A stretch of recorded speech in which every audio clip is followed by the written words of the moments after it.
हाय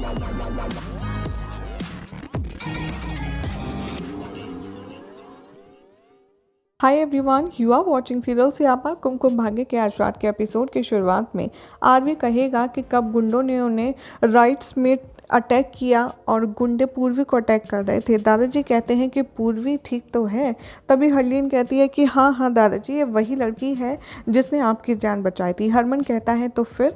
RV कहता है कि मैं उसे बचाने गया और सब कुछ बताता है। वो कहता है कि हमारे ऊपर उंगलियां उठाई गई, सब लोग हमारे बारे में उल्टा सीधा बोल रहे थे। मुझे ये बिल्कुल भी अच्छा नहीं लगा क्योंकि वो ऑनेस्ट है, वो ट्रूथफुल है और वो प्योर है एकदम गंगा की तरह, इसलिए मुझे उसके लिए बहुत बुरा फील हुआ। मैं ये सब बर्दाश्त नहीं कर पाया, इसीलिए मैंने सोचा कि लोग उसे डिसरिस्पेक्ट कर रहे हैं सिर्फ मेरी वजह से, इसीलिए उसके कैरेक्टर पर उंगली उठा रही हैं, उसके कैरेक्टर पर दाग लगा रहे हैं सिर्फ इसलिए क्योंकि वो मेरे साथ थी और सिर्फ मेरी वजह से उसकी पूरी ज़िंदगी बर्बाद हो जाएगी। इसीलिए मैंने, तभी सब पूछते तुमने क्या? हरलीन कहती है बोलो तुमने क्या? आरवी कहता है मैंने उसकी मांग में सिंदूर भर दिया। दादाजी स्माइल करते हैं। जसबीर बाहर आता है लॉकअप से और उसके बाद बेल मिल जाती है उसको। इंस्पेक्टर से कहता है कि अब आपको सुपीरियर समझ आएगा कि कैसे पेंट वॉल की थी मैंने और लॉकअप का जो कलर है वो भी चेंज कर दिया। अगर आप मुझे वापस यहाँ लाना चाहते हैं तो मैंने जो कहा है उस पर गौर कीजिएगा, क्योंकि आपके जेल के अंदर की जो डिज़ाइन है, जो कलर है वो अच्छा नहीं है। वो कहता है कि यहाँ पर बहुत सारे मॉस्किटो भी हैं। इधर वो दिखाया जाता है किसी को देख रहा है और शेरा से कहता है भूषण जी यहाँ पर ऐसे गार्ड की तरह क्यों खड़े हैं जैसे वो एक अकाउंटेंट हो। तभी भूषण कहता है कि आपके फादर अब नहीं रहे। भूषण कहता है कि पूर्वी भाभी एंड आरवी अब एक दूसरे के साथ हैं। आरवी ने उनकी मांग भर दी है और अब उन्होंने उनसे शादी भी कर ली। जसबीर बहुत ज़्यादा गुस्सा होता है उस पर और उसे पीटना शुरू करता है। भूषण कहता है अगर आपको यकीन नहीं होता तो आप ये वीडियो देख लीजिए। आरवी यहाँ पर उसकी मांग भर रहा है और वो ये देखकर कि गुस्से में आ जाता है, फ़ोन फेंक देता है। आरवी अपनी फैमिली से कहता है कि आई नो आप सब शौक हैं, लेकिन ये स्टेप अब मैंने ऐसा लिया है जिससे मैं पीछे नहीं हट सकता और मुझे ये वादा निभाना होगा। दादी कहते हैं हमें कोई प्रॉब्लम नहीं है, इवन तुम अपनी पूरी जिम्मेदारी फुलफिल करो और हम भी अपनी जिम्मेदारी निभाएंगे। वो कहते हैं बेटा हम तेरे साथ हैं। उसकी फैमिली कहती है हम सारे अरेंजमेंट कर देंगे तुम्हारी शादी के। विक्रांत कहता है हाँ ऑब्वियसली ये तो आरवी की शादी है तो सब कुछ हम ऐसे थोड़ी ना करेंगे और आप अकेले कैसे करोगे। दादाजी कहते हैं नहीं, आप लोग भी मेरी हेल्प करोगे। तभी वो कहते हैं दादी और हरलीन से कि जाओ चलो भाई शॉपिंग पर चलो, हमें हैंडल करने दो केटरिंग वगैरह, क्योंकि तुम तो गुड कुक हो तो तुम सब संभाल लोगी। हरमन कहते हैं मैं क्या करूं, मैं क्या ढोल बजाऊं। दादाजी कहते हैं कि नहीं तुम मेरे साथ चलोगे, मेरा सारा काम करोगे। और वो कहते हैं कि हाँ मैं तुम्हें सारी देखूंगा कि काम सही से हो रहा है कि नहीं और तुम में कितनी कैपेबिलिटी है। युग कहता है और मैं क्या करूं। दादाजी कहते हैं कुछ नहीं। युग कहता है कि ऐसा नहीं है, मेरे भी तो भाई की शादी है, मुझे भाई का बेस्ट मैन बनना है। दादाजी कहते हैं तो उसके पीछे बैठ। वो कहता है कि शादी एक दो नहीं बल्कि करोड़्स में होनी चाहिए और बल्कि आप कह सकते हैं कि शादी को तो ऑस्कर जितने लोगों के साथ सेलिब्रेट करना चाहिए। तभी आरवी से कहा जाता है कि तुम पूर्वी की मम्मा को बुलाओ। आरवी कहता है कि मेरे पास उनका नंबर नहीं है। युग कहता है लेकिन तुम्हारे पास पूर्वी का नंबर तो है ना, उसको फ़ोन करो। दादाजी कहते हैं हाँ हमारे पास लैंडलाइन नंबर भी है।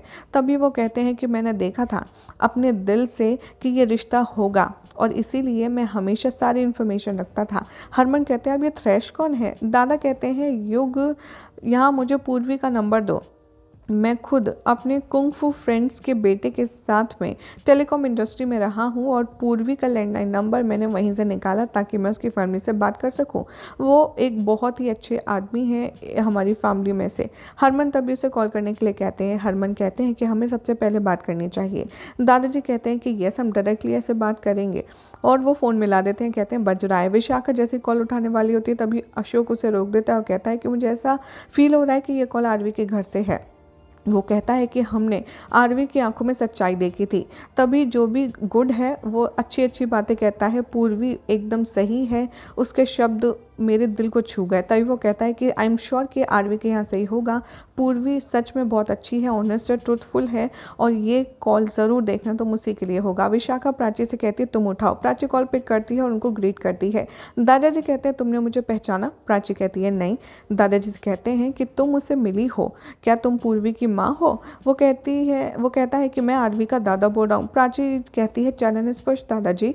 दादाजी कहते हैं कि जो भी कुछ हुआ आप सबके सामने वो हमें नहीं पता था और ना ही हमारे सामने हुआ, लेकिन मुझे प्राउड है अपने आरवी पर। वो कहते हैं कि आरवी ने कन्विंस कर लिया है हम सबको और हमने एक और राइट कदम उठाने का फैसला लिया है। हम इन सारी चीज़ों को एक गुड नोट पर एंड करना चाहते हैं और जैसे आरवी हमारी ज़िंदगी है, अब पूर्वी आपकी ज़िंदगी है, तो अब हम इन दोनों के लिए राइट डिसीजन रहेंगे।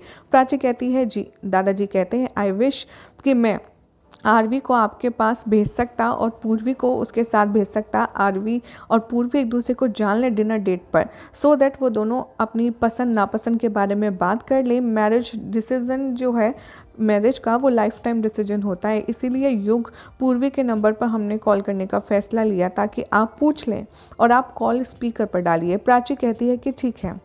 पूर्वी कॉल पिक करती है और वो कहती है स्पीकर पे हैं आप। दादाजी इंट्रोड्यूस करवाते हैं कि मैं आरवी का ग्रैंडफादर हूँ, मैं तुम दोनों को एक डिनर डेट पर भेजना चाहता हूँ। वो पूर्वी से कहता है कि क्या तुम आरवी के साथ 9 बजे जाओगी?